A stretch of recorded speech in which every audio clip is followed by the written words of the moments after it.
आइए अब सुंदर कांड में आगे देखते हैं। यहाँ पर जो मेघनाद था उसने समझ लिया था कि ये जो बंदर है, ये जो वानर है, उससे मैं जीत नहीं सकता हूँ। ये बहुत ज्यादा बलशाली है। उसके एक मुक्के ने मुझे बेहोश कर दिया। और मेघनाद कोई ऐसा वैसा योद्धा नहीं था। उन्होंने सोच ही लिया था कि ये कैसा है जिससे जीता ही नहीं जा सकता है, माया से भी नहीं जीत पाता हूं मैं इससे। और आखिर में उन्होंने ब्रह्मास्त्र का प्रयोग किया। चलिए आइए यहां से हम देखते हैं कि किस तरह मेघनाद हनुमान पे क्या सही में विजय पाते हैं या हनुमान जी किसी कारणवश उसे जीतने देते हैं। दूसरी चीज, रावण कौन से प्रश्न हनुमान से करते हैं, चलिए आज ये देखते हैं। आज हम देखेंगे दोहा नंबर 19 और चौपाइयां, साथ में दोहा नंबर 20 और उसकी चौपाइयां। दोहा नंबर 19 से हम आज शुरू करते हैं। ब्रह्म अस्त्र ते ही साधा, कपि मन किन्ह विचार, जो न ब्रह्म सर मानऊ, महिमा मिटई अपार। अब आगे जाके मेघनाद ने ब्रह्म अस्त्र का संधान कर लिया, प्रयोग किया। कपि मन किन्ह विचार, हनुमान जी ने मन में विचार किया। जो न ब्रह्म सर मानऊं, यदि मैं ब्रह्मास्त्र को नहीं मानता हूं, महिमा मिटई अपार, तो उनकी महिमा जो अपार है वो मिट जाएगी, कोई भी उन्हें फिर नहीं मानेगा। तो अब मुझे ब्रह्मा जी का मान रखने के लिए भी इस ब्रह्मास्त्र को धारण करना पड़ेगा। उसका जो वेग है उसको प्रतिकार नहीं करना रहेगा, सहना पड़ेगा। ब्रह्मवान कपि कहूं ते ही मारा। अब उसने, किसने? मेघनाद ने ब्रह्मा जी का बाण अर्थात ब्रह्मास्त्र मारा। परती हूं बार कटकु संघारा, जिसे लगते ही वे वृक्ष से नीचे गिर पड़े। परंतु परती हूं बार कटकु संघारा, गिरने के बाद भी कई सारे राक्षस योद्धाओं को उन्होंने मार दिया। ते ही देखा कपि मूर्छित भयों। अब मेघनाद को लगा कि शायद ये जो कपि है, ये जो वानर है, वो मूर्छित हो गए हैं। नाग पास बांधे सी लयों, तो उन्होंने नागपास से हनुमान जी को बांध लिया। पर हुआ ऐसा कि हनुमान जी तो केवल बेहोश होने का एक एक्टिंग कर रहे थे, उन पे ब्रह्मास्त्र का असर था ही नहीं। क्योंकि हम सभी को पता है ब्रह्मा जी ने स्वयं उन्हें वरदान दिया था कि ब्रह्मास्त्र उनका कुछ नहीं बिगाड़ सकता है। तो अब वे सिर्फ भगवान श्री राम का नाम लेकर ब्रह्मा जी को नमन करके बेहोश होने का नाटक करके बहुत सारे राक्षसों को अपने शरीर के नीचे ही दबा देते हैं। अब मेघनाद को ये भ्रम हो जाता है कि उसके ब्रह्मास्त्र से ये जो वानर है वो बेहोश हो गया है, तो लाओ इसे नागपाश में बांध देते हैं। पर किसे पता था कि वो तो नाटक कर रहे थे। अब आगे देखते हैं। जासु नाम जपि सुनुहु भवानी। अब यहाँ पर महादेव माता पार्वती से कह रहे हैं, जासु नाम जपि सुनुहु भवानी, हे भवानी सुनो, जिसका नाम जप कर भव बंधन काटहि नर ज्ञानी। भव के बंधन अर्थात जन्म मरण के बंधन को जिसका नाम जप कर लोग काट जाते हैं। तासु दूत की बंध तरु आवा, उनका दूत क्या कभी किसी बंधन में बंध सकता है? प्रभु कारज लगी कपि ही बंधावा, ये तो प्रभु के कार्य के लिए ही हनुमान जी ने स्वयं अपने आप को बांध लिया था। कितना बढ़िया शिव जी पार्वती माता को समझाते हैं कि जिस राम के नाम के जप मात्र से लोग अपने जन्म मरण को काट लेते हैं, उनके दूत को कौन बांध सकता है। कपि बंधन सुनी निशिचर धाये। अब यहाँ पर सबने सुना कि एक ऐसा वानर है जिसने अशोक वाटिका उजाड़ी है और उस वानर को मेघनाद ने बंदी बनाया है। लोग कौतूहलवश देखने के लिए दौड़े आए। कौतुक लागी सभा सभाए, और कौतुक के लिए, तमाशा देखने के लिए सब सभा में आ गए।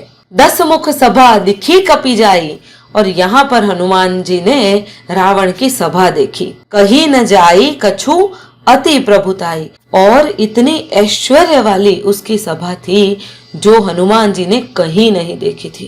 कर जोरे सुर दिसिप बिनीता, कर जोरे हाथ जोड़कर, सुर अर्थात देवता, दिसिप अर्थात दिक्पाल वहां पर नम्रता के साथ खड़े थे। भुकुटी बिलोकत सकल सभीता, और दशानन की भ्रुकुटी अर्थात नेत्रों को या भौहों को ताके अपलक दृष्टि से भयभीत होकर खड़े थे। देखी प्रताप न कपि मन शंका, और इतना सारा प्रताप देखा हनुमान जी ने कि वहां पर देवता भी खड़े हैं, दिक्पाल भी खड़े हैं, सब हाथ जोड़ के खड़े हैं, डर रहे हैं, इतने सारे राक्षस है वहां पर हनुमान जी किसी से डरे नहीं, उनके मन में कोई शंका कोई डर है ही नहीं। जिमी अहिगन महु गरुड़ असंका, जैसे करोड़ों सर्पों का समूह भी यदि हो ना तो भी वहां पर गरुड़ देव ऐसे ही खड़े रहते हैं, बिल्कुल उसी तरह से निर्भय हनुमान जी इन राक्षसों के झुंड में खड़े थे। आइए दोहा नंबर 20 देखते हैं। कपि ही बिलो की दसानन, बिहिसा कही दुर्बाद, सुत बद सुरते किन्ही, पुनि उपजा हृदयम विषाद। अब सबसे पहले कपि ही बिलो की दसानन, जब रावण ने हनुमान जी को देखा, बिहसा कही दुर्बाद मतलब दुर्वचन कहते हुए खूब हंसा, सुत बद सुरती किन्ही, जैसे उनके उसको याद आया कि उसके पुत्र का भी वध इस वानर ने किया है, पुनि उपजा हृदयम विषाद, फिर से उनके हृदय में विषाद उत्पन्न हो गया। कह लंकेश कवंते कीसा, अब यहाँ पर रावण प्रश्नों की छड़ी बरसाते हैं हनुमान जी पर और पूछते हैं, कह लंकेश, लंकेश कह रहा है, कवंते कीसा, तू कौन है, केही के बल घाले सी बन खीसा, किसके बल से तूने वन को उजाड़ कर नष्ट कर दिया, की धौ श्रवण सुने ही नहीं मोही, क्या तूने मेरे बारे में कभी सुना नहीं, देखाऊं अति असंख्य सठ तो ही, तेरे जैसे निर्बुद्धि मैंने बहुत सारे देखे हैं, पर तू कैसा निशंक यहाँ खड़ा है, बिना शंका के यहाँ पर तू कैसे खड़ा है, तुझे क्यों डर नहीं लग रहा मुझसे, मारे निसेचर के ही अपराधा, इतने सारे राक्षसों को तूने कौन से अपराध से मारा, कहूं सठ तो ही न प्राण कई बाधा, रे मूर्ख बता क्या तुझे तेरे प्राणों की भी चिंता नहीं है, सुनु रावण ब्रह्मांड निकाया। अब यहाँ पर हनुमान जी जवाब दे रहे हैं, सुनु रावण, रावण सुन, ब्रह्मांड निकाया, पाई जा सुबल बिरचित माया। अब उसने कहा रावण सुन, जिसका बल पाकर ये पूरा ब्रह्मांड और उनके समूहों की रचना होती है, जाके बल बिरंची हरि ईसा, पाताल सृजत हरत दस सीसा।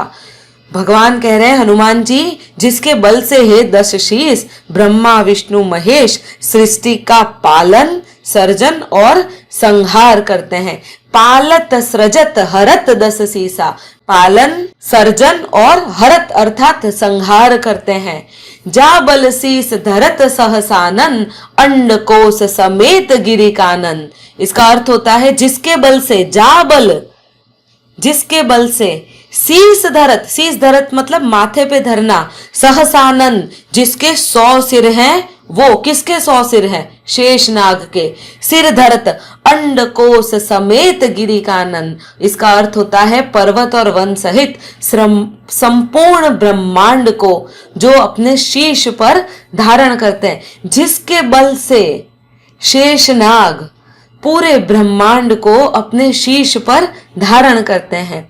धरई जो विविध देह सुर त्राता, जो देवताओं की रक्षा के लिए नाना प्रकार की देह धारण करते हैं।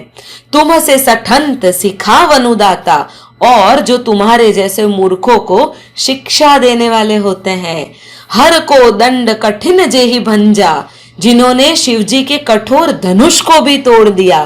ते ही समेत नृपदल मद गंजा, और उसी के साथ राजाओं के समूहों का गर्व चूर्ण कर दिया।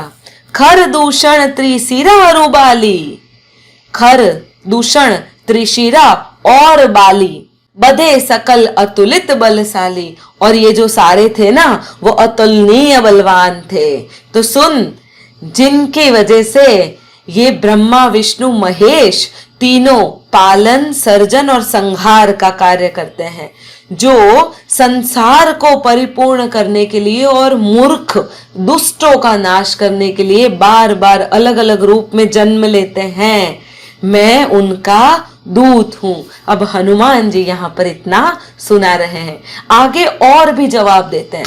तो यहाँ पर रावण कई प्रश्न करते हैं, करीब करीब 7-8 प्रश्न पूछते हैं, और यहाँ पर हनुमान जी उन 7-8 प्रश्नों के सापेक्ष में कई सारे ऐसे जवाब देते हैं जिससे रावण चुप हो जाता है।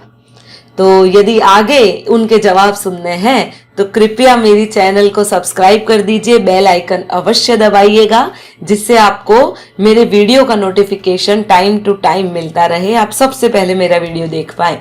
और हाँ, आप यदि इस वीडियो को पसंद करते हैं तो लाइक अवश्य कीजिए, अपने मित्रों के साथ शेयर कीजिए, जिससे वो भी सुंदरकांड का अर्थ समझ सके। धन्यवाद। जय श्री राम।